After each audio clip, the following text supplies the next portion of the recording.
أعمالنا من يهده الله فلا مضل له ومن يضلل فلا هادي له ونشهد أن لا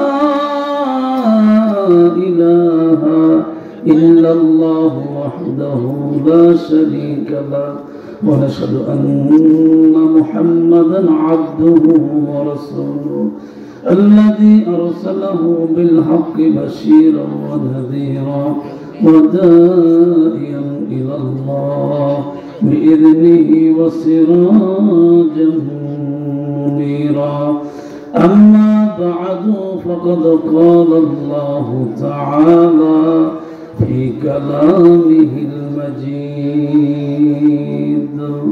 والفرقانه الحميد সবাই আমার সাথে পড়েন আউযু বিল্লাহি মিনাশ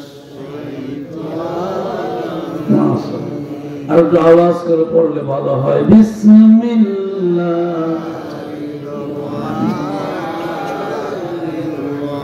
ইন্নাল্লাহা ওয়া মালাইকাতাহু ইউসাল্লুনা আলান নবী ইয়া আইয়ুহাল্লাযীনা আমানু সাল্লু আলাইহি ওয়া সাল্লিমু তাসলিমা আল্লাহুম্মা সাল্লি আলা সাইয়্যিদিনা মাওলানা মুহাম্মদ ওয়া আলা আলি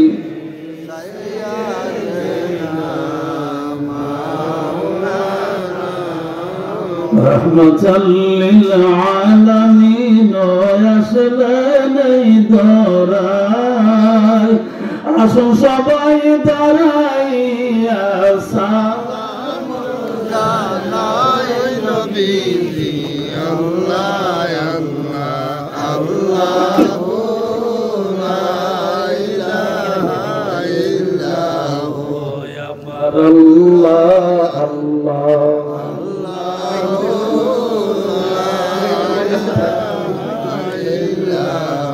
আল্লাহ পাকের প্রিয় হাবিব মুহাম্মদ রাসূল আশিকের গলার মালা প্রাণের বুলবুল নবীজি আল্লাহ আল্লাহ আল্লাহু লা ইলাহা ইল্লাহু ইয়া নবী সালাম يا رسول سلام عليك يا حبيب سلام عليك صلوات الله মেহেরবানি করে যারা তার অবস্থায় নবী একটু তাড়াতাড়ি কষ্ট করে সামনে সামনে সামনে এবার শুনতে হবে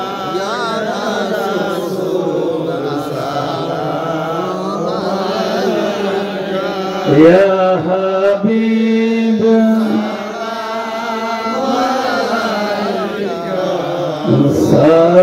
সালাওয়াত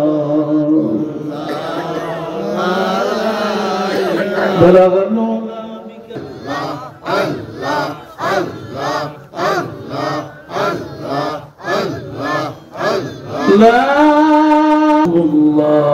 সাল্লাল্লাহু আলাইহি ওয়াসাল্লাম ঐতিহ্যবাহী কসবা উপজেলার বড়মোড়া রায়েরমোড়া কবরবাসীর স্মরণে সাল্লি আলা সাইয়্যিদিনা মাওলানা মুহাম্মদ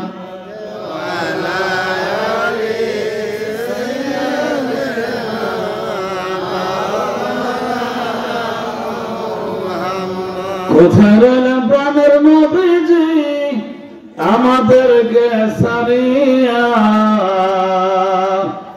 আপনি ছাড়া কি লাভ হবে এদারাতে বাঁচিয়া আল্লাহুম্মা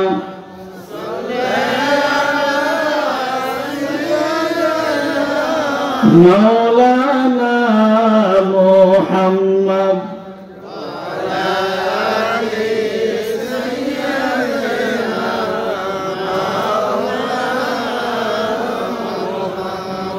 আমি সব কথা মিলিয়ে আমি একটা কথা বুঝি, সহজ, আমার কাছে একবার সহজ যে কথা, তাহলে এই নবীজির আনুগত্য যার ভিতরে থাকে না, নবীজির ভালোবাসা মহাব্বত যার ভিতরে থাকে না, সে কখনো মুমিন হইতে পারে না। আপনি যত বড় আলেম হন, আপনি যত বড় দার্শনিক হন, আপনি যত বড় আলেম হন, আজহার বিশ্ববিদ্যালয়ে পড়েন, অসুবিধা নেই, যার ভিতরে রসুলের আনুগত্য থাকে না, যার ভিতরে রসুলের শ্রদ্ধা ভালোবাসা মায়া থাকে না, সে কোরআন এবং হাদিস যা যতই ওয়াজ করুক এর দ্বারা কোন কল্যাণ ওনারও হবে না, যারা শুনবে তাদেরও হবে। এই জন্য সর্বোপরি সবসময় রাসূলের প্রতি সম্মান জানিয়ে কথা বলতে হবে। এই কথা আমি বলার কারণ কি? কারণ নবী বিদ্বেষী অনেক দল মত এদেশে বের হয়েছে, ঠিক না? নবী বিদ্বেষী নবীর আমলে ছিল, নবীজি যখন দুনিয়াতে ছিলেন তখন ওনার আমলে ছিল, কিন্তু নবীজি বলে গেছেন এটা কিয়ামত পর্যন্ত থাকবে, এটা অতীতে ছিল, এখনো আছে, ভবিষ্যতেও, একটু কথা বল, ভবিষ্যতেও থাকবে। এই জন্য আমার মূল বক্তব্য হলো, যেহেতু সময় কম, মূল বক্তব্য হলো রসুলের প্রতি সর্বাধিক দেই তার মায়া, তার প্রতি শ্রদ্ধা, তার প্রতি ভালোবাসা থাকা লাগবে। আমার কাজের দ্বারা, আমার জবানের দ্বারা, আমার প্রত্যেকটা কর্মের দ্বারা রসুলের ভালোবাসা আমার অন্তরে জায়গা করতে হবে, ঠিক কিনা? কথা কোন ঠিক না? এটা করতে হবে, না করলে পরকালে আল্লাহ তাআলা রসুল ছাড়া কাউকে নাজাত দিবেন না। ওয়াজ তো শুনতে শুনতে কারো দাড়ি পেকে গেছে, মোটামুটি কবরের দিকে রওনা অনেকে, এইরকম বয়স হলো আসে না, এখানে আপনার মুরব্বীরা আছে। মূল টার্গেট কি? মূল টার্গেট হলো পরকালে আপনার এই ওয়াজ তো শুনছেন, আমি তো বলবো না, আমি শুধু একটু ইঙ্গিত দেওয়া যায়, আপনার সকলে শুনছেন কিয়ামতের দিন, বিচারের দিন, বিচার দিবসের দিন, হাসরের ময়দানে সমস্ত নবীরা পর্যন্ত বলবে যে আমার কাছে না, ওই ওনার কাছে যান। এইভাবে একজনের কাছ থেকে আরেকজনের কাছে ট্রান্সফার হবে, একজনের কাছ থেকে আরেকজন যাবে, যাই যে শেষ পর্যন্ত কার কাছে যাবে? মুহাম্মাদুর, একটু কথা আওয়াজ করে বলেন, মুহাম্মাদুর সাল্লাল্লাহু আলাইহি ওয়াসাল্লাম, ওনার কাছে যাবে। উনিও কিয়ামতের দিন উম্মতদেরকে নিয়ে খুব পেরেশানিতে থাকবেন। তো যারা নবী বিদ্বেষী কথা বলে, নবীর সম্মানের বিরুদ্ধে কথা বলে, এরকম কথা কি আমরা মানতে পারি? কথা বলে না, মানতে পারি? এটা কখনো না, জীবন থাকবে না। তাই এরকম কথা আমরা মাঝে মধ্যে শুনি কি শুনি না? অভাব নেই, শুনি।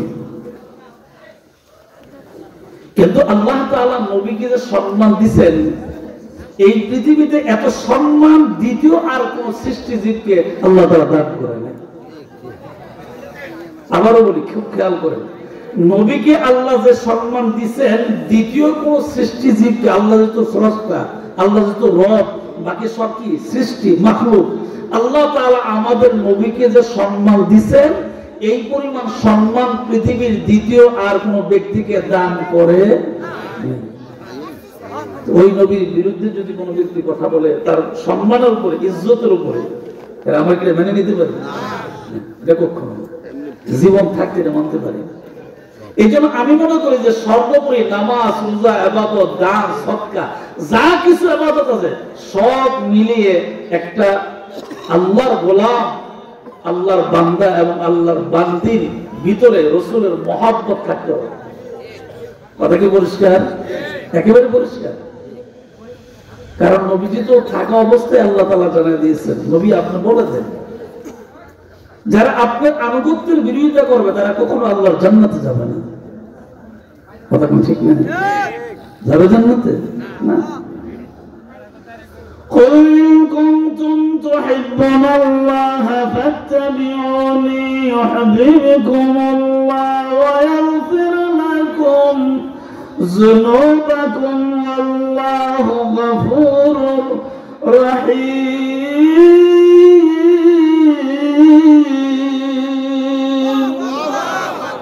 قل হে নবী আপনি বলেন আমি বলি নাই আল্লাহ বলছেন قل হে নবী আপনি বলুন ইন কুনতুম তুহিব্বুনাল্লাহ নিশ্চয়ই আমি আল্লাহকে যারা ভালোবাসতে চায় ফাত্তাবিউনি ইউহিব্বুকুমুল্লাহ তারা যেন আপনার ইত্তেবা করে অনুসরণ করে আপনার আনুগত্য করে আপনার প্রতিটা কথা যেন তারা মানে ওয়া ইয়াগফিরু লাকুম যুনুবাকুম আল্লাহু গফুরুর রহিম ওই বান্দা দুনিয়াতে চলাফেরা করতে যে যদি আমার কোনো বান্দা আমার কোনো বান্দি ভুল করে আপনার আনুগত্য আপনাকে সম্মান আপনাকে ইজ্জত করার কারণে আপনার আনুগত্য করার কারণে আমি আল্লাহ তার গুনাহগুলো মাফ করে দেব এবার আপনাদের কাছে প্রশ্ন কথা কি আমার না আল্লাহ কথা বলুন কথা কি আমার না আল্লাহ মাইন্ড করবেন না কেউ আমাকে ভুল বুঝবেন না আমাদের দেশে অধিকাংশ মাহফিলে অনেক মাহফিলে নবীর কোনো প্রশংসা বলতে গেলে অনেকের মুখ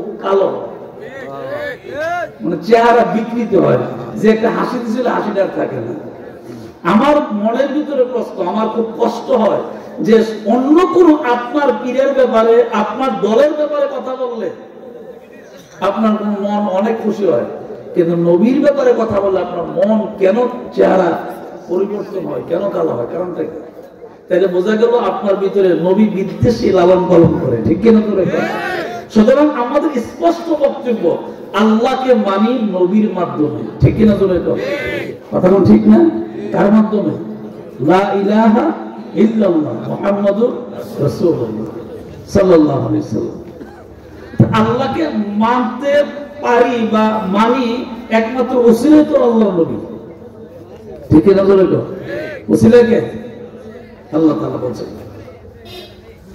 আল্লাহ তাআলা বলেন ও পৃথিবীর মানুষ তোমরা শোনো তোমাদেরকে জান্নাতের পথ দেখানোর জন্য আমি আল্লাহ তাআলা নূর পাঠাইছি জোরে বলেন কি পাঠাইছি নূর তোমাদেরকে আলোর পথ দেখানোর জন্য আমি আল্লাহ তাআলা ওই নূরের কাছে কিতাব পাঠাইছি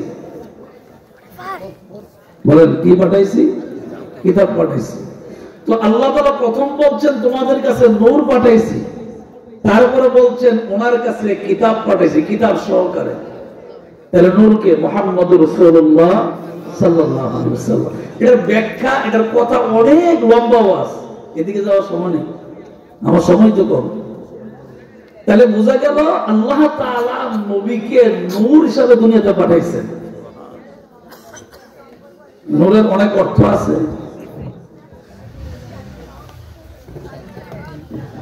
আপনি জুমাবার দিন যখন সানি খুতবা পড়ে দ্বিতীয় খুতবাটা দেখবেন এই মসজিদের ইমামসাহেব যখন সানি খুতবা পড়ে তখন এই সানি খুতবার ভিতরে বিশিষ্ট চারজন সাহাবীর নাম আছে এর ভিতরে ওসমান বিন আফফান রাদিয়াল্লাহু তাআলার নাম আছে আছে না নাই আছে তো ওনাকে জিন নূরাইন বলা হয় ওনাকে কি বলা হয় জিন নূরাইন এর অর্থ হলো উনি নবীজির দুই মেয়েকে বিবাহ করছিলেন সুবহানাল্লাহ বলেন না আরো জোরে করুন তো মেয়ে যদি নূর হয় বাপ বুঝি আরেকটা হয় কথা কয় না তো ওনাকে তো উনার তো লকবটাই জিন নূরাইন ওসমান ইবনে আফফান রাদিয়াল্লাহু তাআলা এখন আসুন আমার কথা হবে সংক্ষিপ্ত সামনের দিকে যাই আমার স্পষ্ট কথা আমাকে কেউ মন্দ বলো ভালো বলো যা বলো তা বলো কিন্তু আমার ভিতরে নবীর প্রেম নবীর ভালোবাসা নবীর আনুগত্য থাকা লাগবে এটা মুখে না আমলের দ্বারা আমার কাজের দ্বারা কর্মের দ্বারা ঠিক কিনা তো রেকর্ড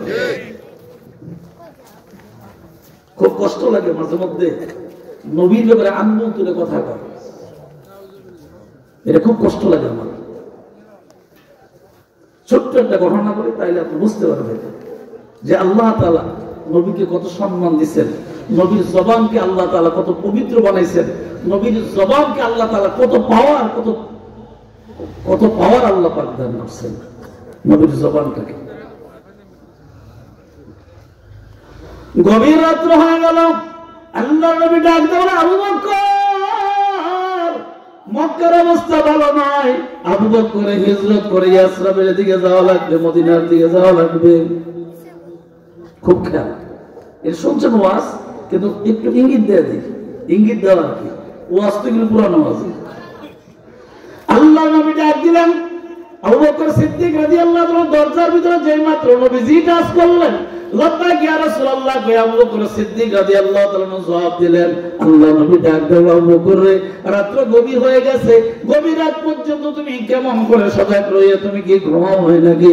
আল্লাহ নবী নুরানি চেহারার দিকে তাকাইয়া আশিকে রাসূল আবু বকর সিদ্দিক রাদিয়াল্লাহু তাআলা ডাক দেয়া বলো, প্রিয় নবীজি গো, আল্লাহর কসম করে বলে নবীজি, আমি আপনাকে এমন ভালোবাসি গো নবীজি, যেই দিন আমার কানে কানে বলছিলেন মক্কার অবস্থা ভালো না, যে কোনো সময় হিজরত করা লাগতে পারে, ওই দিন থেকে আজকে রাত্র পর্যন্ত আমি আবু বকর রাতের বেলায় বালিশে মাথা লাগাইয়া ঘুমাই না। সুবহানাল্লাহ, কে তো আসতে হবে আরো জোরে। তাহলে কেমন আশিক ছিলেন? রাতের বেলা ঘুমানি নেই, কোন দিন ডাক দে, কোন সময় ডাক দে বলা যায় না তো, তাদেরকে বলা হয় আশিকের রাসূল। আল্লাহ নবী ডাক দে বলে, আবু বকরের রাত্র গভীর, রাত পোহালেই বিপদ মারবে, সুতরাং অন্ধকার থাকা অবস্থা আমরা মক্কা ত্যাগ করা লাগবে, তাড়াতাড়ি করে তুমি ঘর থেকে বের হও। আল্লাহ নবী আবু বকর সিদ্দিক রাদিয়াল্লাহু তাআলাকে নিয়ে বের হইলেন, কাবার কিনারে আসলেন, নবীজি উটের উপর আরোহণ করলেন, আবু বকর সিদ্দিক রাদিয়াল্লাহু তাআলা নবীজির দিকে তাকিয়ে রইলেন। আল্লাহর নবী কাবা ঘরে কাবা গিলাফের দিকে তাকায়া তাকায়া চোখের পানি ছেড়ে ছেড়ে কান্দে, কাবা ফালিয়াবুদু রাব্ব হাযাল বাইত আল্লাযী আত'আমাহুম মিন জু' ওয়া আমানাহুম মিন খাউফ। চিৎকার দিয়ে এখন আল্লাহু আকবার। আবারে আমার মনটা চাই না তোমাকে ফেলে একটা রাস্তা ইয়াসরিবের দিকে আমি যাব, বর্তমান মদিনা শরীফ, তখন নাম ছিল ইয়াসরিব, আমি ওই দিকে যাব, জানা নাই রাস্তা কোথায় যাব, কোন দিকে যাব জানা নাই, কিন্তু আল্লাহ তাআলা তো নিয়ে যাবেন। কিন্তু তোমরা শুনে রাখো, আমি তোমাকে কাবা ঘরের গিলাফের দিকে তাকিয়ে নবীজি কান্দেন আর ইঙ্গিত করেন, ও কাবার গিলাফে, ও কাবা ঘর, আল্লাহর ঘর বাইতুল্লাহ রে, আমি তো ভালো করে জানি, আমি তো অনেক দূরের কথা, লাফাকারীটা কোনো আমার দখল নাই, আমার উম্মতের ভিতরে একটা আধা উম্মত যদি উমরা হজ করতে গিয়েও যদি কাবার কিনারে দাঁড়াইয়া আমার আল্লাহকে একটা সেজদা দেয়, এক রাকাত নামাজে 2 সেজদা, যেরকম কয় সেজদা, এক রাকাত নামাজের ভিতরে 2 সেজদা, আমার কোন উম্মত যদি এক রাকাত নামাজ যদি কাবা ঘরের কিনারে দাঁড়ায় আদায় করে, আমার আল্লাহ আমার একটা আপনার উম্মতের আমলনামায় এক রাকাতে 1 লক্ষ রাকাতের সওয়াব দান করবে। আরো জোরে কর সুবহানাল্লাহ। একটা আপনার উম্মত এখনো যদি যায় আর আল্লাহ যদি আমাকে কবুল করেন, 1 রাকাত নামাজ পড়বে, প্রতি রাকাতে 1 লক্ষ রাকাতের সওয়াব। আরো জোরে কর সুবহানাল্লাহ। নবীর বিষয়টা তো ভিন্ন। আল্লাহ নবী কেন কাঁদেন? কাঁদার অনেকগুলো কারণের ভিতরে একটা কারণ হইল নবীজি জন্মগ্রহণ করেছিলেন কাবার কিনারে, দীর্ঘদিন পর্যন্ত কাবাকে কিবলা করে সামনে রেখে নবীজি নামাজ পড়েছিলেন। মসজিদুল কিবলাতের ভিতরে সিজদায় পড়ে পড়ে আল্লাহকে ডাক দিয়েছেন, আল্লাহকে ডাক দিলেন, আল্লাহর কাছে মনের কথা ব্যক্ত করলেন। আল্লাহর কাছে মনের কথা ব্যক্ত করার আগে আগে আল্লাহ পাক নবীজির মনের কথা বুঝতে পারছেন। জিবরাইল আমার পয়গম্বরকে জানা দাও, কিবলা পরিবর্তনের ব্যাপারে নবীর কোনো চিন্তা করতে হবে না। মসজিদুল কিবলাতের নবীজির সিজদার ভিতরে পড়ে পড়ে মনে মনে চিন্তা ভাবনা করে কিবলা পরিবর্তনের মাথা উঠাইতে হবে না। সিজদার ভিতরে আমি আল্লাহ তাআলা বন্ধুর কিবলা পরিবর্তন করে দিলাম। আরো বলে করুন না সুবহানাল্লাহ। বাবা আমার ভাইয়েরা রে, সেই মসজিদুল কিবলাতে আমি নামাজ পড়েছি, কিন্তু আমি হঠাৎ করে গেছি, নতুন মানুষ, চিনি না বুঝি না, হঠাৎ করে তাকে দেখি মসজিদ তো ঠিক আছে, কিন্তু মেহরাব একটা সোজা আর একটা কিরে কোনাকুনি। এক মসজিদের 2 মেহরাব কি লেগে, এটা আমার ভিতরে কেন পৃথিবীতে কোনো এরকম দৃশ্য নাই। এক মসজিদের কি 2 মেহরাব থাকে নাকি? আমার একটা সোজা আর একটা কোনাকুনি। আমার একজন সৌদিয়া বলছে হাজি হাজা মসজিদুল কিবলাতাইন, এইটা 2 কিবলার মসজিদ, যেখানে নবীজি সাজদারত অবস্থায় আল্লাহকে মনে মনে একটা ইরাদা করছিলেন, আল্লাহ যদি কিবলাটা বাইতুল মুকাদ্দাসের পরিবর্তে যদি মসজিদুল হারাম হইতো, কাবা শরীফ হইতো, তাইলে মনের আবেগটা আমার পুরা হয়ে যাইতো। আল্লাহ ডাক দেখো জিবরাইলের বন্ধুকে জানাইয়া দাও, সাজদা থেকে মাথা উঠাইতে হবে না, আমার নবীর সম্মানের খাতিরে সাজদার ভিতরে আমি আল্লাহ তাআলা কিবলা পরিবর্তন করে দিলাম। শুধুমাত্র কথাটা বোঝানোর জন্য, ইঙ্গিত দেওয়ার জন্য, নবীর যে সম্মান আর মর্যাদা দেওয়া, তার যে কত মর্যাদা, কত সম্মান, কত ইজ্জত, শুধু এই কথাটা বোঝানোর জন্য আমি কথাটা আপনাদের সামনে তুলে ধরছি। আল্লাহ নবী আবু বকর সিদ্দিক রাদিয়াল্লাহু আনহু জান্নাতি মানুষ, আল্লাহু আকবার বলবেন না? জান্নাতি মানুষ, দুনিয়া থাকা অবস্থায় যিনি বেহেশতের সার্টিফিকেট পাইছেন, জান্নাতি মানুষটা নবীজি যখন রওনা দিলেন, যখন অজানা একটা পথে অন্ধকার রাতে যখন রওনা দিলেন, যাইতে আরম্ভ করলেন সামনের দিকে, যখন উনি রওনা দিচ্ছেন, যাইতেছেন, সামনের দিকে যাচ্ছেন আর যাচ্ছেন, পেছন দিক দিয়ে কাফের বেঈমানরা চিন্তা ভাবনা করছেন, তাদের শত্রু, তাদের যারা আছে নেতৃত্ব যারা দেয়, তারাও তাদের নিজের লোকগুলা পেছন দিক দিয়ে লালায় দিলেন। যখন টের পাইলেন আব্দুল্লাহর ছেলে মুহাম্মদ রাসূলুল্লাহ সাল্লাল্লাহু আলাইহি ওয়াসাল্লাম, যখন টের পাইলেন নবীজি মক্কায় নাই, আব্দুল্লাহর ছেলে মক্কা নাই, যখন টের পাইলেন কাফের বেঈমানের লিডার যারা ছিল তারা তাদের সৈন্যদেরকে লালাইয়া দিলেন। এর ভিতরে ঘোষণা দিলেন, কি ঘোষণা? এর ভিতরে ঘোষণা দিলেন, আব্দুল্লাহর ছেলেকে যদি রাতের বেলায় কেউ ধরে দিতে পারো, অথবা এই সময়ের ভিতরে কেউ যদি ধরে দিতে পারো, তাহলে আমরা তোমাদেরকে কম পক্ষে 100টা লাল উট উপহার দেব। 100টা লাল উট, খুব দামি উট, ওই আমলের খুব দামি উট। সবার সামনে মিটিং করলেন, কাবা চত্বরে মিটিং করলেন। এই মিটিং এর ভিতরে আবু জাহেল ঘোষণা দিলেন, যদি আব্দুল্লাহর ছেলেকে কেউ ধরে দিতে পারো, যদি আখিরি পয়গম্বরকে কেউ ধরে দিতে পারো, যদি সমস্ত নবীদের সর্দার যিনি হলো ওনাকে কেউ যদি ধরে দিতে পারো, তাইলে তোমাদের জন্য একটা বিরাট পুরস্কার আছে, 100টা লাল উট তোমাদেরকে দেওয়া হবে। যেই মাত্র ঘোষণা দিলেন, সবাই চুপ করে বসে রইলেন। এর ফাঁকে দিয়ে একজন নাফরমান দাঁড়ায়, আমি পারবো, আমি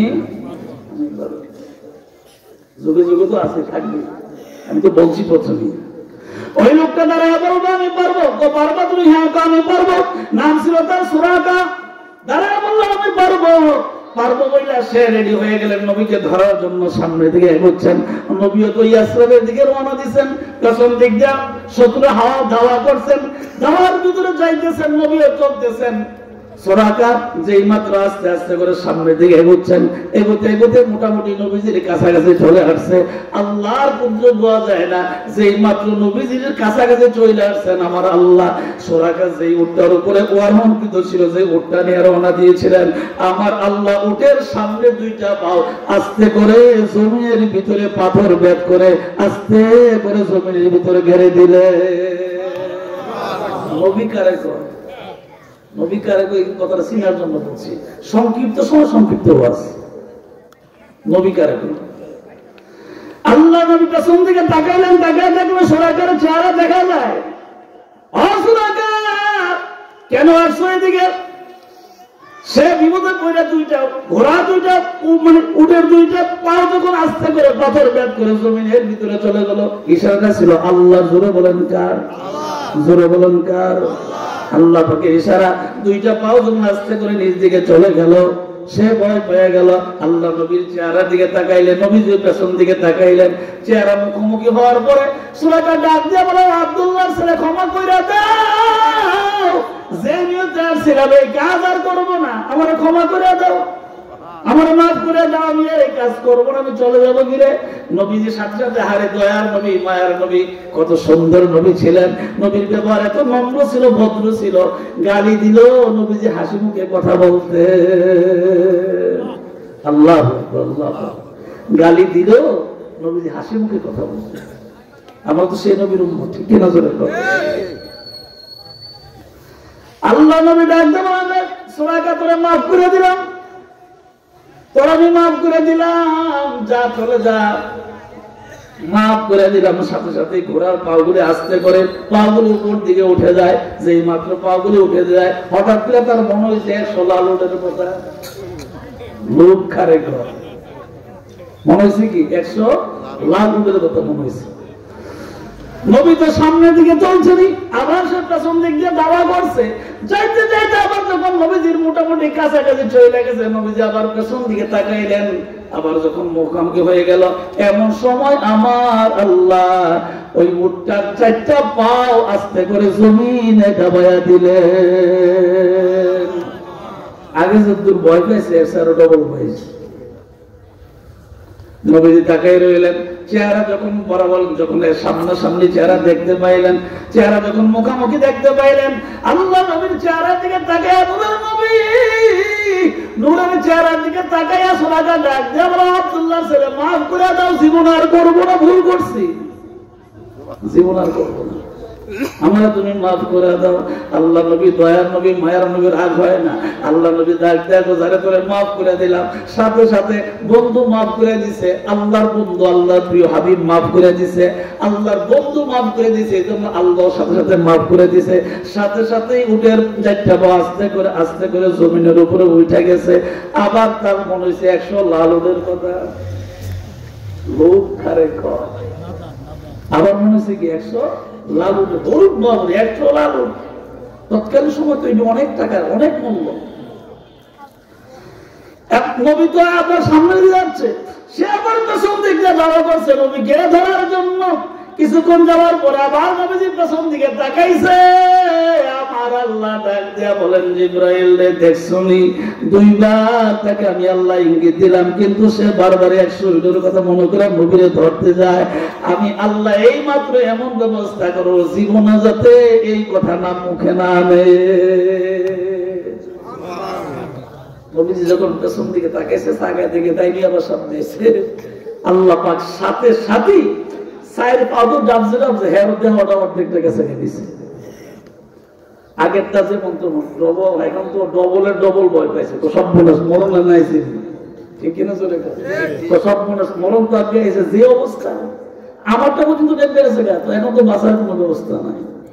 আল্লাহ নবীর নূরানী চেহারা দিকে তাকালেন, ডাক দিয়ে কই, ইয়া রাসূলুল্লাহ, পয়গম্বর, আল্লাহর পয়গম্বর, আমরা জানি আপনি নবী, বিশ্বাস না করি, মানি না আর কি, জানি তো আপনি নবী। ও আল্লাহর নবী, আপনি জানি আপনি আল্লাহর শ্রেষ্ঠ পয়গম্বর, সমস্ত নবীদের সরদার, এটা আমাদের জানা আছে, কোনো সন্দেহ নাই। হয়তো আমরা আপনাকে মানি না, বাপদাদার ধর্ম পালন করতে যাই মানি না, মোট 360টা মূর্তির পূজা করতে গিয়ে হয়তো আপনাকে নবী হিসাব মানি না, কিন্তু জানি এই মুহূর্তে আমার যে বিপদ, মেহেরবানি করে আমারে মাফ করে দেন। আমি আর জীবন আপনাকে ধরার জন্য সামনের দিকে অ্যাডভান্স হব না, আগাবো না। আল্লাহ নবী ডাক দেখো, সূরা করে যারে তোরে আমি মাফ করে দিলাম, সাথে সাথে আমার আল্লাহ মাফ করে দিছে। কুল ইন কুনতুম তুহিব্বুনাল্লাহ ফাত্তাবিউনি ইউহিব্বুকুমুল্লাহ ওয়া ইয়াগফির লাকুম যুনুবাকুম আল্লাহু গফুরুর রহিম। চিৎকার দেখো, আল্লাহু আকবার, আর জোরে। তৃতীয়বার এবারে আল্লাহ নবী যখন কইছেন মাফ করে দিছি, হ্যাঁ কথা মোটামুটি বাঁচিয়ে গেছি, বিপদ তো এটা বেশি আছে, ঠিক কিনা জোরে কর। আমি পর্যন্ত নিছে বিপদ বেশি না তো, আগে তো উঠের ভাবনাটা যেমন তো আমি এখানে তো বাঁচিয়ে পড়তেছি, তো মোটামুটি বাঁচছি। আল্লাহ নবী চেহারা থেকে তাকায় এখন, আমি আর এই কাজ করবো না, তোমাকে আমি ধরতে যাবো না, ধরতে গেলেই নিজ দিকে চলে যায়, আমি আর এই কাজ করবো না, আমি ওয়াদা দিলাম তোমাকে, আর 4বার জন্য আমি আর ধরতে যাবো না, এটি আমার শেষ। দোয়া যেহেতু করছো, আমি যেহেতু পার হয়ে গেছে, আমি আর ধরবো না, কিন্তু আমার তো মনের একটা দাবি তোমার কাছে থাকতেই পারে, আমি যে তোমাকে ধরবো না এই জন্য কি কিছু হাদিয়া পাবো না? কেমন বুঝ, ওই যে 100 উটের কথা বারবার মনে হয়, কিন্তু বিপদে পড়ছিল। ঠিক আছে আব্দুল্লাহ স্যার, আমি তোমাকে ধরবো না, এটা ঠিক আছে, কিন্তু আমি যে তোমাকে ধরবো না এই জন্য কি তোমার পক্ষ থেকে কোনো পুরস্কার পাবো না, হাদিয়া পাবো না? এমন সময় আল্লাহর নবী একটা মুস্কি আসিয়া ডাক দেখো, সূরা করে পাবি, আমি তোমার কাছে ওয়াদা দিলাম তুমি পাইবা, কিন্তু এটা নগদ না, এটা বাকি। মুমিনরা নামাজ পড়ে নগদের জন্য না, পরকালে জান্নাতের আশায়, ঠিক কিনা জোরে কথা বলেন। মসজিদের ভিতরে আল্লাহ সেজদা দেয় পরকালের আশায়, না নগদ? পরকালের আশায়। মাদ্রাসা তৈরি করে পরকালের আশায়, সুতারমরা হাফেজিয়া মাদ্রাসার ছাত্র এবং শিক্ষক পড়ায় পরকালের আশায়, জয়নগর দারুস সুন্নাহ দাখিল মাদ্রাসায় শিক্ষক এবং ছাত্র পড়াশোনা করে পড়ায় পরকালের আশায়, দুনিয়ার আশায় নয়, পরকালের আশায়। মাওলানা আবুল ফয়েজ সাহেব তার মূল বক্তব্য কথা এইটাই বুঝাইতে চাইছেন, আপনার একটা সন্তানকে যদি বিষ্ণাউরি দারুস জয়নগর বিষ্ণাউরি দারুস সুন্নাহ মাদ্রাসায় দিয়ে দেন, সে যদি আলেম হয়ে যায়, অন্তত পক্ষে কিছু না করতে পারো, আপনার কবরের পাশে দাঁড়াইয়া দাঁড়াইয়া পড়বে রব্বির হামহুমা, বলেন রব্বির হামহুমা কামা রাব্বায়ানি সগীরা। ঠিক কি না? বেশি কিছু না করতে, অন্তত এই কাজটা তো করতে হবে। সে তো আর হারাম হারাম কোন কিছু খাবে না, হারাম রাস্তায় যাবে না, অন্তত পক্ষে হারাম থেকে তো বেঁচে থাকবে। হালাল যাই কামাই করতে পারো, এটা দেশে চলবে। কিছু না করতে পারো, মা বাবার কবরের পাশে যায়, অথবা মা বাবা মারা গেলে তো জানাজার নামাজটা পড়তে পারবে। ঠিক কিনা? কারণ আমরা তো কথার প্রসঙ্গে আসে, আমরা তো অনেক ধনী লোক দেখছি বাপের জানাজায় নিয়তই জানে না। এবারটা শহর থেকে লাশ মিলে গ্রাম হয়েছে, কবর দিত, এবারটা দাঁড়াইছে উজুও জানে না, জানাজার নিয়তও জানে না, এবারটা দাঁড়িয়েছে মূর্তির মতো ঘিরে দিয়েছে। এই জন্য আবুল ফয়েজ সাহেবের মূল বক্তব্য ছিল আপনার একটা সন্তানকে মাদ্রাসায় পড়াবে, তাইলে সে আলেম হবে, অন্তত পক্ষে সেও জাহান্নামের আগুন থেকে বাঁচলো, তার আহাল তার পরিবার থেকে জাহান্নামের আগুন থেকে বাঁচানোর চিন্তা ভাবনা করলো। ঠিক কিনা? আল্লাহ নবী ডাক দেখো সূরা করে, তুমি যেটা পাওয়ার জন্য বলছো এটা অবশ্যই পাইবা, তবে আমি তোমার সঙ্গে ওয়াদা দেয়া যায়, পারস্যের রূপ সম্রাট যে বাদশা আছে তার মাথার ভিতরে যে মুকুটটা আছে এটা তুমি পাইবা। সুবহানাল্লাহ। খুব খেয়াল করেন, কঠিন কথা কিন্তু। পারস্যের যে সম্রাট, ওই ব্যক্তি মাথার মধ্যে যে মুকুটটা পরে স্বর্ণ মুদ্রা দিয়ে বানানো, ওইটা তোমাকে দেওয়া হবে। যে মাত্র নবীজি মুস্কি হাসি যা বলছে ওইটা তোমাকে দেওয়া হবে। লোকটা রাগ হইয়া চেহারা কালো করে বলছে, তুমি কি আমাকে মুস্কারি করাইতেছো নাকি? তুমি কি আমাকে মুস্কারি করা? কোথায় পারস্য? ফ্রান্স পারস্য কোথায়? আরে ওই সম্রাট, তার মাথার মুকুট আমাকে তুমি দিবা? মস্কারি করাইতেছে মনে হয়। আল্লাহ নবী মস্কারি ডাক দেখো না, রাসূলকে মস্কারি করাই নাই, আমি নবী ওয়াদা দিয়ে গেছি, পুরা করার মালিক হইল আমার আল্লাহ। জোরে কোন ওয়াদা দিছে, পুরা করার মালিক কে? আল্লাহ। আরো জোরে কোন আল্লাহ। বাবা আমার ভাইয়েরা রে, সূরাকার বয়স আস্তে আস্তে বাড়তেছে, নবীজিও আস্তে আস্তে করে মদিনার জমিন থেকে বয়স শেষ হওয়ার পরে 63 বছর পূর্ণ হওয়ার পরে নবীজি আস্তে করে মদিনার রওজার ভিতরে শুয়ে গেলেন। আবু বকর সিদ্দিক রাদিয়াল্লাহু তাআলা উনি খলিফাতুল মুসলিমিন, উনি আসলেন ক্ষমতায়, উনিও রাষ্ট্র পরিচালনা করলেন, উনিও চলে গেলেন। তারপর ওমর বিন খাত্তাব রাদিয়াল্লাহু তাআলা আসলেন ক্ষমতার ভিতরে, রাষ্ট্র পরিচালনার দায়িত্বে আসলেন। ওমর বিন খাত্তাব রাদিয়াল্লাহু তাআলা আমলে আল্লাহ তাআলা, ওমর বিন খাত্তাব রাদিয়াল্লাহু তাআলা আমলে ওনার উসিলায় আমার আল্লাহ তাআলা পারস্যের রাষ্ট্র মানে ওই রোম সম্রাটকে আল্লাহ তাআলা বিজয় দান করলেন। ওইখানে যত সম্পদ ছিল সমস্ত সম্পদগুলা ওমর বিন খাত্তাব রাদিয়াল্লাহু তাআলার সামনে এসে হাজির করলেন। ওই দিক দিয়ে সুরাকা আস্তে আস্তে করে পুরা হয়ে যায়, মুখের দাড়ি মানে মুখের মাথার চুলগুলা সাদা হয়ে যায়, বৃদ্ধ হয়ে যায়, হাঁটতে পারে না, চলতে পারে না, বৃদ্ধ অবস্থায় ওমর বিন খাত্তাব রাদিয়াল্লাহু তাআলা খবর দিলেন, সুরাকারে খবর দাও। সুরাকারে খবর দেওয়া হলো, দৌড়ায় মানে অর্ধ পৃথিবীর বাদশা ওমর বিন খাত্তাব রাদিয়াল্লাহু তাআলার সামনে আসলেন। আসার পরে বলছে, ও সুরাকা তুমি কি জানো, তোমার কি মনে আছে? কি মনে? ওই যে আল্লাহর নবী 52 বছর আল্লাহ নবী হিজরত করার সময় রাতের বেলায় তুমি যখন দাওয়া করছিলে, পেছন দিক দিয়া 3 বার দাওয়া করার পরে চতুর্থবার তুমি কিছু হাদিয়া চাইছিলা, নবীজি তখন তোমার কাছে ওয়াদা দিয়েছিল পারস্যের রোম সম্রাটের মাথার যে মুকুট আছে মুকুটটা তোমাকে দেওয়া হবে। আল্লাহ নবী রোজার ভিতরে শুয়ে গেছেন, আবু বকর সিদ্দিক রাদিয়াল্লাহু তাআলা চলে গেছেন। এখন আমি আছি ক্ষমতায়, আমার কাছে আমার আল্লাহ বিজয় দিয়ে আমার কাছে আল্লাহ সমস্ত সম্পদগুলা পাঠাইছে। এই পারস্যের রূপ সংসারের মাথার মুকুটটা আল্লাহ নবী দুনিয়ায় থাকা অবস্থায় ওয়াদা দিয়ে গেছেন, আমার আল্লাহ আমার মাধ্যমে পুরা করাইছে। সুবহানাল্লাহ। জোরে কর সুবহানাল্লাহ। বৃদ্ধ হয়ে গেছে, বৃদ্ধ অবস্থায় নবীজি যেইভাবে বলে গেছেন, যে কথাটা বলে গেছেন, আমার আল্লাহ সেটা পুরা করে দিয়েছেন। চিৎকার দেখুন আল্লাহু আকবার, আরো জোরে বলুন আল্লাহু আকবার। এক নম্বর এই ওয়াজের এক নম্বর কি বুঝবেন? এক নম্বর হলো নবীর সম্মান। এক নম্বর কি? নবীর এক নম্বর নবীর সম্মান।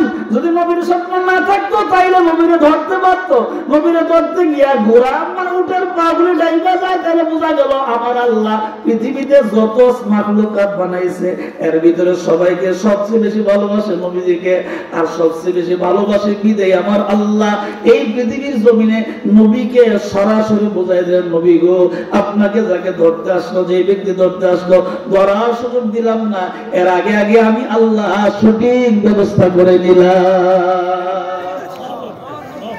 নবী গো দ্বিতীয়বার আবার আপনাকে যখন ধরতে গেল, আমি আপনার সম্মান, আপনার ইজ্জত, আপনার এই বিশাল বড় সম্মানের দিকে তাকাইয়া আমি আল্লাহ সেই ব্যবস্থা করছি। 100 লাল উটের লোক সে বলতে পারে না, আবার তৃতীয়বার ধরতে গেছে, তখন আমি আল্লাহ আপনার সম্মানের কারণে আমি তাকে সুদ্ধা অর্ধ শরীর হওয়া পর্যন্ত আমি ডাবাইয়া দিছি। শেষ পর্যন্ত সে আপনার কাছে একটা পুরস্কার চাইছে যে ধরলাম না, যে ঠিক আছে এর ভিতরে তো আমরা কিছু পাওয়া পাইতে পারি, আমি সেই পাওনাটা আপনি সরাসরি দেওয়ার জন্য বলেন নাই, আপনি ওয়াদা দিচ্ছেন পারস্যের রোম সম্রাটের মাথার মুকুটটা আপনি দিবেন, আমি আল্লাহ তাআলা ওমর বিন খাত্তাব রাদিয়াল্লাহু তাআলার সময়ে বিজয় দান করে আমি আল্লাহ তাআলা সেইটাও ব্যবস্থা করে দিছি। কথা বলেন সুবহানাল্লাহ, জোরে বলবেন না, আর জোরে বলবেন না সুবহানাল্লাহ। তাহলে এই ওয়াজটা দ্বারা আমি আপনাকে কি বুঝাইলাম? স্পষ্ট বক্তব্য হলো আল্লাহ তাআলা মহান আল্লাহ, যিনি স্রষ্টা, যিনি রব, সেই রব এই পৃথিবীতে সমস্ত সৃষ্টি জীবের ভিতরে সবচেয়ে ভালোবাসেন মুহাম্মদুর রাসূলুল্লাহ সাল্লাল্লাহু আলাইহি ওয়াসাল্লাম। ঠিক কি না বলেন? কিসের জন্য? ওনার সম্মান বেশি, ওনার ইজ্জত বেশি, ওনার দাম অনেক বেশি, ওনার সমকক্ষ পৃথিবীতে আল্লাহ তাআলা দ্বিতীয় আর কোন সৃষ্টিজীবকে বানান নাই। তাহলে আমাদের আল্লাহ তাআলা যদি কাফের দিয়া বুঝাইতে পারে নবীর সম্মান, তা আমরা তো মুসলমান।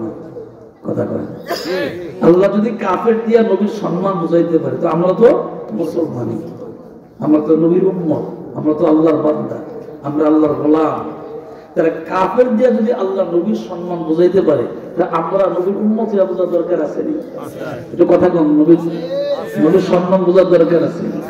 এই জন্য আমি আপনাদের কাছে স্পষ্ট বলতে চাই, পৃথিবীতে কোন মানুষ নবীর সম্মানের উপরে আঙ্গুল ইশারা করে নবীর সম্মান নষ্ট করতে পারবে না, বরং আমার আল্লাহ তাকে পৃথিবীতে লানত দিবেন, বেইজ্জতি করবেন, তাকে ইজ্জত হারা করে ল্যাংটা করে উলঙ্গ করে তাকে দুনিয়া থেকে বিদায় করবেন। আর আমার আল্লাহ ওই প্রিয় নবীর, আল্লাহর প্রিয় হাবিব, সমস্ত নবীদের সর্দারকে আমার আল্লাহ শুধু আজকে নয়, অতীতে নয়, কিয়ামত পর্যন্ত উম্মতের সামনে মর্যাদা বাড়াইতে থাকবে।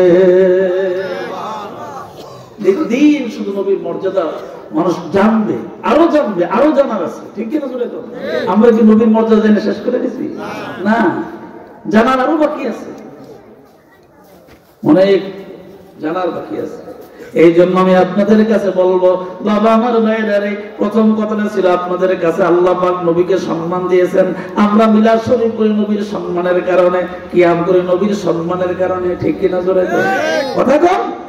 আমরা কাউকে মন্দ বলি না, কাউকে খারাপ বলি না, আমরা মিলাদ করি নবীর সম্মানে, কিয়াম করে নবীর সম্মানে, আদব রক্ষার্থে, মনের ভালোবাসায়, মনের তৃপ্তি। যদি কিয়াম না করি তাইলে আমাদের কাছে মনের তৃপ্তি আসে না। যখন আমরা দাঁড়ায় নবীকে সালাম জানাই, অন্তরের ভিতরে শান্তি লাগে। ঠিক কিনা বলে অন্তরের ভিতরে শান্তি লাগে। আমার এই 31 বছর ওয়াজিব প্র্যাকটিক্যাল আমি প্রমাণ, আমার নিজের প্রমাণ, আমি আপনার কথা নাই বললাম, অন্য বক্তার কথা নাই বললাম, আমি নিজেই প্রমাণ পাইছি। যেই মাহফিলে কিয়াম করে মাহফিল শুরু করি, ওই মাহফিলের ভিতরে আল্লাহ এত রহমত আসে, কথা বলতেই মনে চায়, বলতেই মনে চায়, কথা বলতেই মনে চায়, এত এত ভালো লাগে, মানে এত ভালো লাগে কথা বলতে। মনে হয় আল্লাহ তাআলা অনবরত রহমত দান করতেছেন। বাবা আমার বাইরে কাউকে মন্দ বলি না, আমার ওয়াজে তারা কেউ বলতে পারবেন না আমার জীবনে আমি কাউকে মন্দ বলছি। আপনি যে দলই করেন, যাই কিছু করেন না কেন, আমার স্পষ্ট বক্তব্য হলো আমার আল্লাহ নবীকে সম্মান দিচ্ছেন সবার চেয়ে বেশি। আপনি আঙ্গুল তোলার কে? ঠিক কিনা জোরে বলেন, কথা বলেন। আপনি আঙ্গুল তোলার কেউ নয়, বরং আল্লাহর নবী পৃথিবীতে থাকা অবস্থায় আল্লাহর নবীর উপরে ইজ্জতের উপরে যারা আঙ্গুল তুলছে তাদেরকে আল্লাহ ধ্বংস করে দিয়েছেন। এখনো যারা তুলে আল্লাহ তাদেরকে ধ্বংস করেন। ভবিষ্যতে যারা তুলবে তাদেরকে আল্লাহ ধ্বংস করবেন। আর আল্লাহ ওই ব্যক্তির সম্মান বাড়াবেন যেই ব্যক্তি নবীর সম্মানের ব্যাপারে কথা বলে, নবীর সম্মানের ব্যাপারে মানুষদের কাছে ওয়াজ করে, নবীর সম্মানের কথাগুলি মানুষদের কাছে বয়ান করে পেশ করে। আমার আল্লাহ তার সম্মান বাড়ায় দেয়। উদাহরণ একটা ছোট্ট করে দিয়ে দেখে বুঝতে পারবেন। বাংলাদেশে অনেক বক্তার ভিতরে একজন বক্তা আছে, মূলত উনি কওমি, কিন্তু এখন বর্তমানে সকল দলে তারা তার ওয়াজ শুনে। মুফতি নজরুল ইসলাম কাসেমি, মুফতি নজরুল ইসলাম কাসেমি লোকটা কিন্তু মূলত কওমির আলেম, তাবলীগপন্থী। ওনার থেকে উনি তো বৃদ্ধ বয়স, মোটামুটি ভালো বয়স, ইউটিউবে দেখবেন অনেক বয়স, দাড়ি চুল সব পাইকে গেছে, অনেক বয়স। লোকটা অনেক লম্বা, অনেক স্বাস্থ্যবান, বিশ্বের বিভিন্ন দেশ সফর করে। এই লোকটা তো আজ থেকে 3 বছর আগে কেউ চিনতো না, বাংলাদেশের কেউ চিনতো না। হয়তো ওনারা চিনতো, অন্য কোনো মানুষ ওনাকে চিনতো না। যেই মাত্র উনি নবীর সম্মান, নবীর ইজ্জত অনাবরত যখন বলতে আরম্ভ করলেন, প্রথম ওনার দলের লোকরা ওনার বিরোধিতা করছে, উনি জাল হাদিস কয়। শেষ পর্যন্ত উনি যখন বললেন, চ্যালেঞ্জ করলেন যে আমি যে জাল হাদিস কই, তুমি কিতাব কয়টা পড়ছো, যেই মাত্র চ্যালেঞ্জ করলেন, এখন সারা বাংলাদেশের সমস্ত দলের আলেম ওনার ওয়াজ শুনে। কথা কোন ঠিক না বেঠিক? নবীর ইজ্জত সম্মানের কথা যত বেশি বলছে, আল্লাহ তার সম্মান বাড়ায় দিয়েছে। কথা কোন ঠিক না বেঠিক? আমরা তো মূলত পীর মাসাই, আমরা মূলত আহলে সুন্নাত ওয়াল জামাতের আকীদার মানুষ, কিন্তু আমরা তো ওনাকে কওমির আলেম জানার পর সম্মান করি। কেন করি? উনি নবীর সম্মান বলতে পারেন। নবীর ইজ্জত, নবীর যে মর্যাদা, এই বিষয়ের উপর উনি অনবরত কথা বলেন। আমরা অন্তর থেকে দোয়া করি আল্লাহ তার হায়াতে আরো বরকত দান করুন। কোনো দিনে না ওনার বিরুদ্ধে কোনো আমাদের বক্তব্য নেই, কারণ নবীকে যারা ভালোবাসে আমরা তাদের ভালোবাসি। ঠিক কিনা জোরে কথা বলেন? নবীকে যারা ভালোবাসে আমরা তাদেরকে ভালোবাসি। আল্লাহ নবী ডাক দিলেন, উম্মতের সবাই কিয়ামতের ময়দানে কেউ তোমাকে পার করবে না, মিজানের পাল্লার সামনে কোন নেতা দাঁড়াবে না, তোমার কোনো বাবা, তোমার কোনো মা, তোমার কোনো বংশের নেতা, তোমার কোনো দলের নেতা কেউ দাঁড়াবে না। হাসরের ময়দানে সমস্ত নবীরা পর্যন্ত এক নবী আরেক নবীর কাছে পাঠাবে। আদম আলাইহিস সালামের কাছে গেলে উনি বলবে আরেক নবীর কাছে যাও, এইভাবে নাম বলে বলে এক এক নবীর কাছে পাঠাবে। শেষ পর্যন্ত ঈসা আলাইহিস সালাম বলবে আমার কাছে ঈসা লাভ নাই, আমি জন্মের সময় আমার বাবা ছিল না, আমি বাবা ছাড়া মায়ের ঘরে জন্ম হয়েছিলাম। এই ব্যাপারে খ্রিস্টানরা আমার মাকে আমাকে অনেক গালাগালি করছে, মন্দ বলছে। কিয়ামতের দিন এই ব্যাপারে প্রশ্ন করলে আমি জবাব দিয়ে দিতে আমার সময় পার হয়ে যাবে, এই জন্য আমি এই ব্যাপারে কোনো কথা বলতে পারবো না। তোমরা যদি আল্লাহর জান্নাত পেতে চাও, যদি শাফাআত পেতে চাও, আল্লাহর আখিরি পয়গম্বর সমস্ত নবীর সরদার নূরে মুজাসসাম মুহাম্মদুর রাসূলুল্লাহ সাল্লাল্লাহু আলাইহি সাল্লামের কাছে চলে যাও। ওই নবীর কাছে যাও। ওই নবী কোন নবী?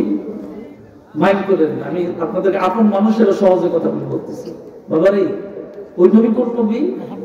আপনি পৃথিবীতে খুব খেয়াল করেন, পৃথিবীতে একটা বিপদে পড়লে, গ্রাম্য কোন সালিশ, কোন অন্যায় করলে বিপদে পড়লে সর্দারের কাছে যায়, মেম্বারের কাছে যায়, চেয়ারম্যানের কাছে যায়, মন্ত্রীর কাছে যায়, যায় কি যায় না? 16 বছর গেছে কি গেছে না? গেছে। কেন? সামান্য একটু বিপদ থেকে পার হওয়ার জন্য। আল্লাহ তাআলা বলেন, আল-ইয়াউমা নাহতিমু আলা আফওয়াহিহিম ওয়া তুকাল্লিমুনা আইদিহিম ওয়া তাশহাদু আরজুলুহুম বিমা কানু ইয়াকসিবুন। কিয়ামতের ময়দানে যখন তুমি বিপদে পড়বে বান্দা, তোমার পাশে কেউ আসবে না। আমি আল্লাহ যদি কাউকে মাফ না করি কেউ করবে না, কিন্তু তোমার ব্যাপারে কেউ কথা বলবে না। মিজানের পাল্লার সামনে যিনি দাঁড়াবেন উনি হলো মুহাম্মদুর রাসূলুল্লাহ সাল্লাল্লাহু আলাইহি ওয়াসাল্লাম। কেউ কে পাবেন না। কিসের নেতা মিয়া? কিসের নেতা? কে? কেউ নাই। হাসরের ময়দানে সবাই পেরেশানির ভিতরে থাকবেন। ইয়া নাফসি ইয়া নাফসি বলবে, মুখমণ্ডল চেহারাটা উপর দিকে থাকবে, মানুষ শুধু ইয়া নাফসি ইয়া নাফসি বলবে। এই জন্য নবীর মেয়ে প্রশ্ন করেছিলেন, নবীর বিবিও প্রশ্ন করেছিলেন, ও আল্লাহর পয়গম্বর, কিয়ামতের ময়দানে মানুষগুলো যে উলঙ্গ অবস্থায় উঠবে, লজ্জা কি লাগবে না? কিয়ামতের ময়দানে মানুষ যে উঠবে, তাদের পরনে কাপড় থাকবে না, তাদের কি কোনো শরম হবে না? লজ্জা লাগবে না? আল্লাহ নবী ডাক দিয়ে বলে, ও কলিজার টুকরা সন্তান শোনো, বিবি তুমি শোনো, কিয়ামতের ময়দানে মানুষের অবস্থা এমন হবে, একটা সেকেন্ডের জন্য ডাইনে বামে নিজ দিকে তাকানোর সুযোগ পাবে না। একটা সেকেন্ডের জন্য না। কিসের লজ্জা? কোন লজ্জা? তার হেরে তো খবর নাই, এত থাকবে তাই সবাই। আল্লাহ পাক বলেন, ও পৃথিবীর আমার বান্দারা তোমরা শোনো, আমার বান্দিরা শোনো, নবীর মায়া মহব্বত নিয়ে যদি দুরূদ শরীফ পড়ে দেখবা অনবরত তোমার চোখ দিয়ে পানি আসবে নবীর মায়ার কারণে। ঠিক কিনা জোরে বল? আদর্শ, নবীর আদর্শ বাস্তবায়ন করার কারণে, নবীর আদর্শকে মানার কারণে, নবীকে মহব্বত করার কারণে, যে মাত্র দিলটাকে নরম করে আপনি দুরূদ শরীফ পড়বেন অটোমেটিক চোখ দিয়ে বেয়ে বেয়ে পানি পড়বে। ঠিক কিনা জোরে বলেন? বাবা আমার বাইরে ওই ফুলসিরাতের পরে কেউ থাকবে না। ফুলসিরাতের 30,000 বছরের রাস্তা, উঠতে 10,000 বছর, সমান 10,000 বছর, নামতে 10,000 বছর। 30,000 বছরের ফুলসিরাতের রাস্তা কেউ থাকবে না আপনার পাশে। ওই জায়গার ভিতরে আপনার পাশে গিয়া যিনি দাঁড়াবেন উনি অন্য কেউ নয়, উনি সকল নবীদের সরদার মুহাম্মদুর রাসূলুল্লাহ সাল্লাল্লাহু আলাইহি ওয়াসাল্লাম।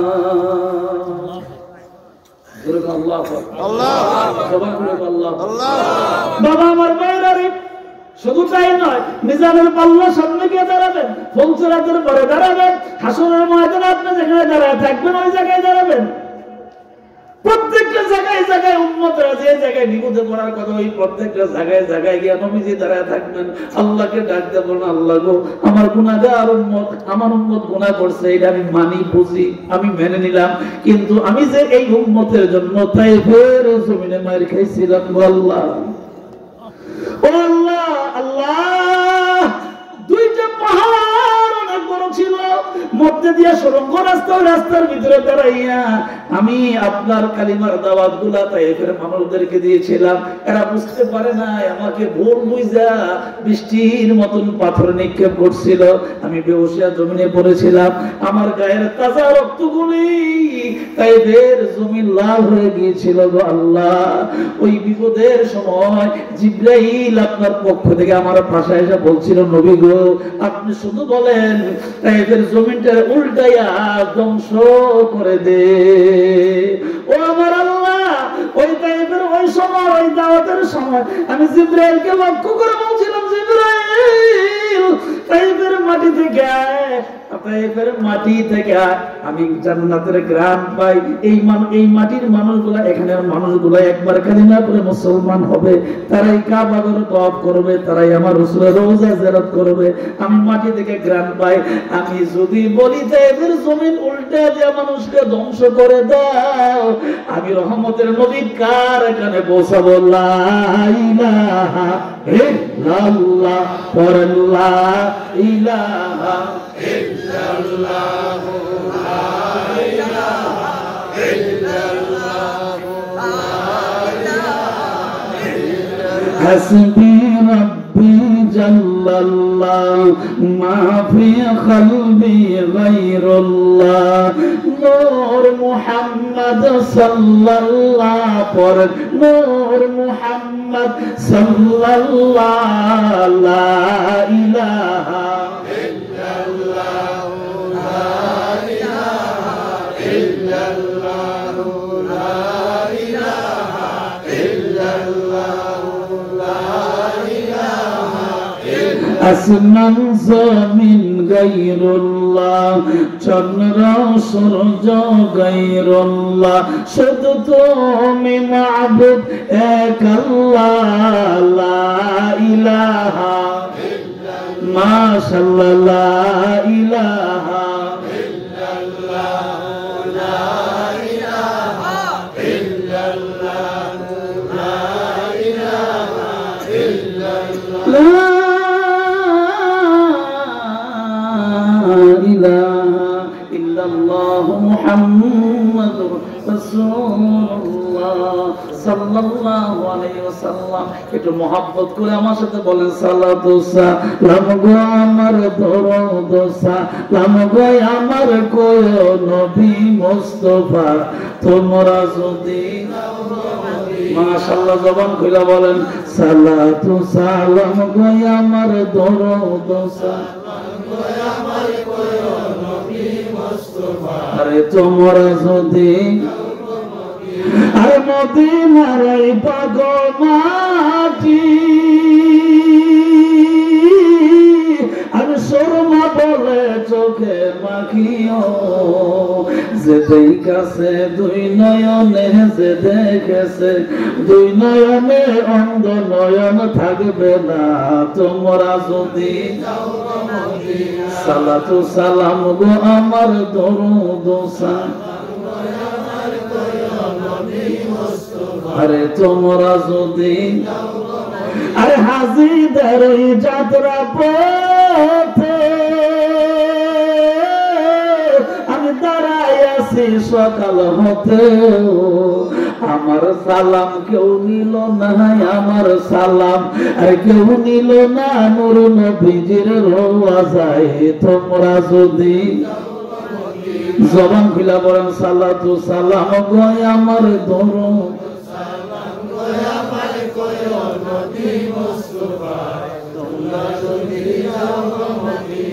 আমার আল্লাহ যদি আরে দিত পাখা,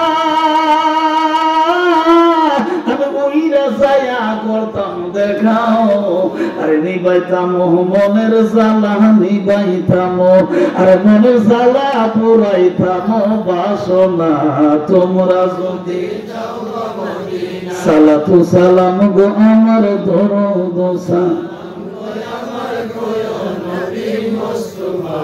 তোমরা যদি। আমি আপনাদের কাছে কেন কথাটা বললাম, এমন তো ওয়াজ আছে বাংলাদেশে লা ইলাহা ইল্লাল্লাহ মানে মুহাম্মদুর রাসূলুল্লাহ মানে না, কথা কয় না, আছে এরকম ওয়াজ, কথা কয়। যারা এরকম ওয়াজ করে আমরা কি তাদেরকে নবীর উম্মত আল্লাহর গোলাম আশা করতে পারি, তাদেরকে মানতে পারি?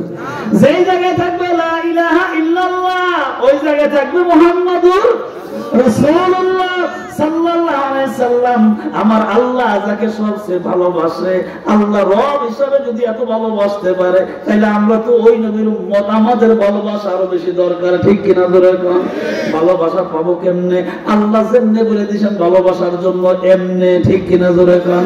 আল্লাহ যেভাবে নবীকে ভালোবাসতে বলেছেন ওইভাবে ভালোবাসতে হবে, নবীর প্রত্যেকটা সুন্নতকে আঁকড়ে ধরতে হবে, নবীজির প্রত্যেকটা কথাকে আমল করা লাগবে, নবীজির প্রতিটা কথা দিকে খেয়াল রাখা লাগবে।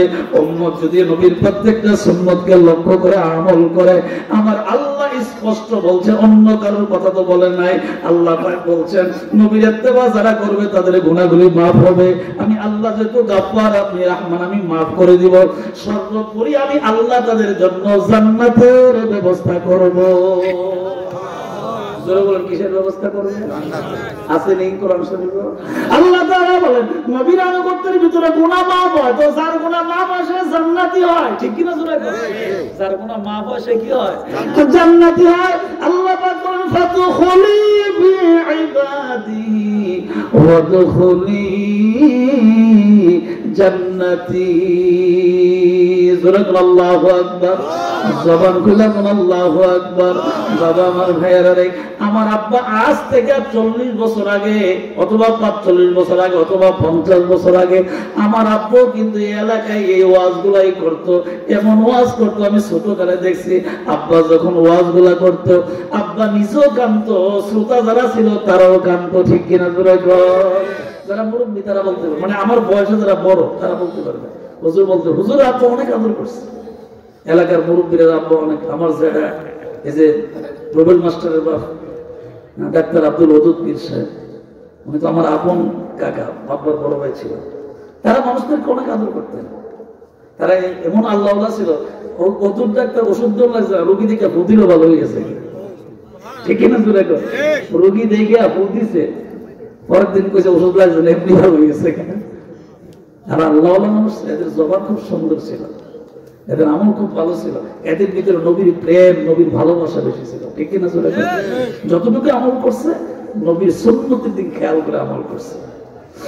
আল্লাহ নবী কিয়ামতের দিন বলবেন, ও আমার আল্লাহ, এই উম্মতের গুনাহ আছে আমি জানি, কিন্তু মিজানের পাল্লায় ওজন দেওয়া হবে।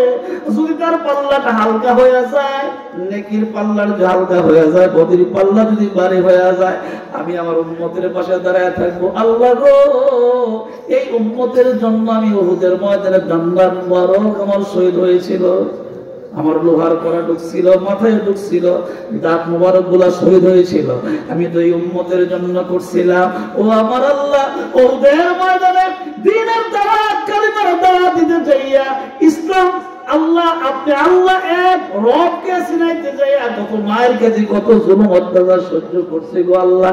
এখন যদি আমার সামনে আমার উম্মতগুলা জাহান্নামে যায় তাইলে কি আমি লজ্জা পাবো না? আল্লাহ ডাক দেখো বন্ধু গো, কিয়ামতের দিন কথা বলার কেউ সাহস পাবে না, শুধু আপনি আমার সামনে কথা বলবেন। নবী আপনি যার জন্য বলবেন আমি আল্লাহ আপনার প্রতি খুশি হইয়া আপনার উম্মতের পেছনের সব গুনাহ মাফ করে দিলাম। নবীর প্রত্যেকটা সুন্নাত প্রত্যেকটা কাজ পুঙ্খানুপুঙ্খানু আমাদের আদায় করা লাগবে কি লাগবে না? এর ভিতরে সর্বপ্রথম কাজ হলো নামাজ আদায় করা। সর্বপ্রথম কাজ কি? একজন ইমানদারের সর্বপ্রথম কাজ কি? নামাজ আদায় কর। বড় বড় কেন্দ্রীয় জামে মসজিদে হাফেজ মোহাম্মদ শফিউল্লাহ সুমন সাহেব আযান দিবেন, হাফেজ মহিউদ্দিন সাহেব নামাজ পড়াবেন। আপনার দায়িত্ব হলো যখন আযান দিবে মুয়াজ্জিন ইমামের পেছনে নামাজ পড়ার জন্য বাড়ি থেকে দৌড়ে আসবেন। আর 2 নম্বর আপনার দায়িত্ব হলো বাড়িতে যারা মা আছে, আপনার বিবি আছে, আপনার মেয়ে আছে, আপনার মা আছে, ঘরে যারা মহিলা মানুষ যারা আমাদের মা বোনেরা আছে তাদেরকে বলবেন পর্দার ভিতরে সুন্দর করে নামাজগুলো আদায় করো। আমি মসজিদে যাই তুমি আদায় করো ঘরে, ও আমার মেয়ে মা তুমি আদায় করো ঘরের ভিতরে, আমি মসজিদে যাই। আপনি পড়বেন মসজিদে, বিবিকে বলবেন ঘরে, আপনি পড়বেন মসজিদে, মাকে বলবেন ঘরে, আপনি পড়বেন মসজিদে, মেয়েকে বলবেন ঘরে।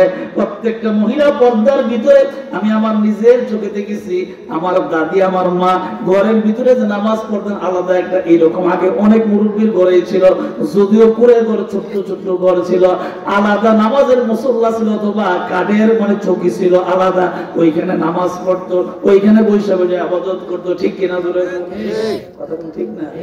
ওইখানে ইবাদত করতো, আলাদা একটা নামাজের জায়গা ছিল। যদিও ছোট ছোট ঘর ছিল, কোঠার ঘর, মাটির ঘর, সোনের ঘর, এই ঘরটার ভিতরে আলাদা নামাজের মুসল্লা ব্যবস্থা ছিল। এখন লক্ষ লক্ষ কোটি কোটি ঘর তৈরি করে নামাজের জায়গা নাই।